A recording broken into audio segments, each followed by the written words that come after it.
Vous ne connaissez pas le gombo?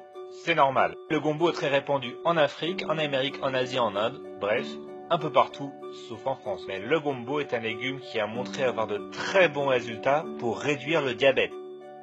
Un conseil simple pour contrôler le diabète, mangez des gombos. Le diabète se développe partout dans le monde à cause de la mauvaise alimentation que nous subissons et devient une épidémie aux conséquences très graves. Le diabète survient quand le taux de sucre dans le sang est trop élevé et cela a des conséquences graves, entraînant des risques accrus de crise cardiaque, d'insuffisance rénale et des problèmes nerveux avec de la perte de sensation dans les mains et dans les pieds en particulier. Les personnes atteintes de diabète doivent parfois s'injecter de l'insuline ou payer des traitements très coûteux avec de nombreux effets secondaires. Mais il faut être conscient qu'il existe aussi des méthodes naturelles pour faire baisser le taux de sucre dans le sang, comme par exemple les gombos. Vous pouvez en acheter dans de nombreux magasins qui vendent des fruits et légumes.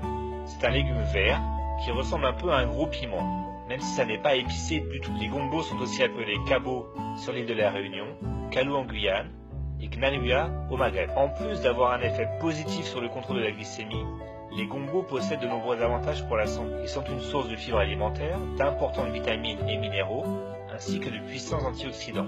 Le gombo permet aussi de prévenir et de soulager la constipation, de diminuer le cholestérol, de réduire le risque de certaines formes de cancer, notamment le cancer colorectal. Il contient des folates. Les folates aident à nettoyer les poumons et ils sont particulièrement importants dans la période de préconception et pendant la grossesse où ils aident à prévenir les malformations. Le gombo contient aussi de la vitamine K, ce qui est important pour la santé des os et joue un rôle majeur dans la coagulation sanguine. Voici une méthode très simple pour contrôler le diabète en utilisant les gombos.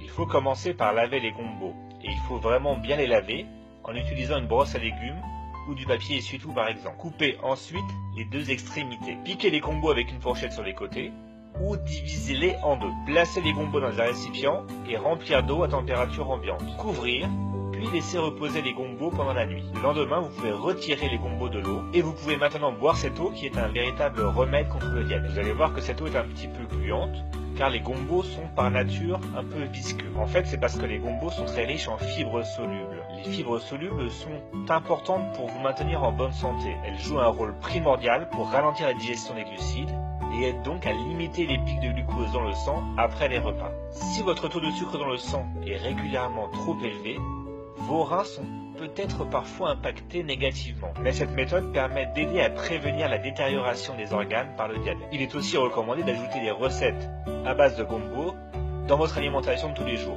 Mais attention, si vous décidez de modifier radicalement votre alimentation pour combattre votre diabète, assurez-vous de consulter votre médecin pour lui dire par exemple que vous allez prendre des gombos tous les jours comme un traitement naturel contre le diabète. D'ailleurs, sur la chaîne Adieu Diabète, je vous décris sans cesse des aliments qui sont bons pour lutter contre le diabète. Mais ne croyez pas que les effets étonnants du gombo, par exemple, sur le taux de sucre dans le sang, va vous permettre de consommer à côté des aliments sucrés ou des produits modifiés industriellement. La gestion du diabète et les traitements alternatifs sains et naturels doivent toujours faire partie d'un mode de vie sain et ne doivent jamais être utilisés pour consommer ce qu'on appelle communément de la malbouffe. Voilà, j'espère que cette vidéo vous a appris quelque chose.